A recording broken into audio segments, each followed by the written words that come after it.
ہاں جی آگے بڑھیں. فیضان حسن صاحب کو لے لیں. فیضان حسن صاحب. جی السلام علیکم ورحمۃ اللہ وبرکاتہ.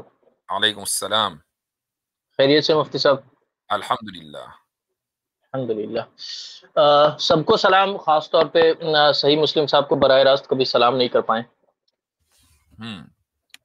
تو سوال مفتی صاحب یہ ہمارا کہ جو فری ول کی جو بات ہو رہی تھی، تو مسلمانوں کے پاس عمل کرنے کے لیے جو اسلام میں ہے، کیا اس کے لیے ہمارے پاس فری ول ہے یا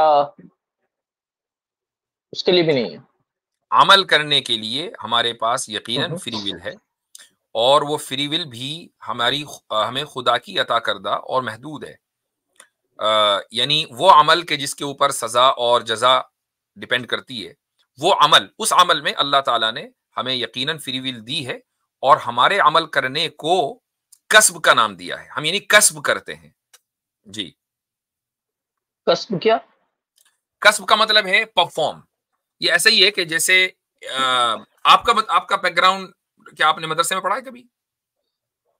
مدرسے میں بچپن میں پڑھا ہے، انجینئرنگ کے ٹائم میں وہ دینیات مکتب میں پڑھا ہے، اس کے علاوہ میں نے اسی لیے جو ہے وہ، تاکہ میں ٹرمینالوجیز جو ہے وہ اس میں احتیاط کروں. تو کسب کا جو ایک تھوڑا سا بہتر مناسب ترجمہ ہو سکتا ہے وہ ہے پرفارم. تو ہم پرفارم کرتے ہیں.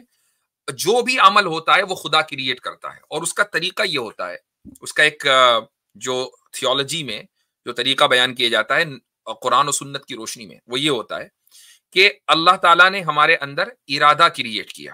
ٹھیک ہے، کریٹ کس کا ہوا ہے؟ کیا ہوا اللہ تعالیٰ کا. اب ہم کسی عمل کے کرنے کا ارادہ کرتے ہیں. تو جب ہم ارادہ کرتے ہیں کسی بھی عمل کرنے کا، تو اللہ تعالیٰ اس عمل کو کریٹ کرتا ہے. اللہ صرف ہمارا کریٹر نہیں ہے، ہمارے افعال کا، ہمارے اعمال کا، ہمارے ایکشنز کا بھی کریٹر ہے. وہ ہمارے اس عمل کو کریٹ کرتا ہے، اور جب وہ عمل کریٹ ہو گیا تو ہم اس عمل کو پرفارم کرتے ہیں. یہ پورا ایک پروسیجر ہے.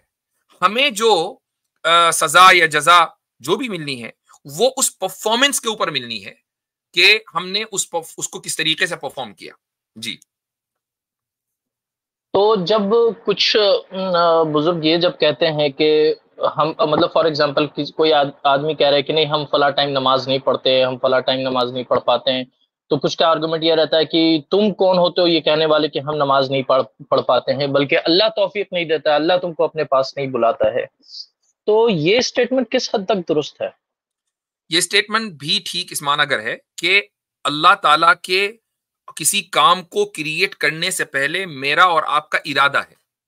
ایک آدمی مان لیجئے ارادہ ہی نہ کرے نماز پڑھنے کا، تو اللہ تعالیٰ بھی ظاہر سی بات ہے کہ اس نماز پڑھنے کے عمل کو کریٹ نہیں کرے گا ہمارے لیے. پہلے آپ ارادہ کریں گے، اس کے بعد اللہ کریٹ کرے گا نا، ہمارے ارادے کے مطابق اس عمل کو.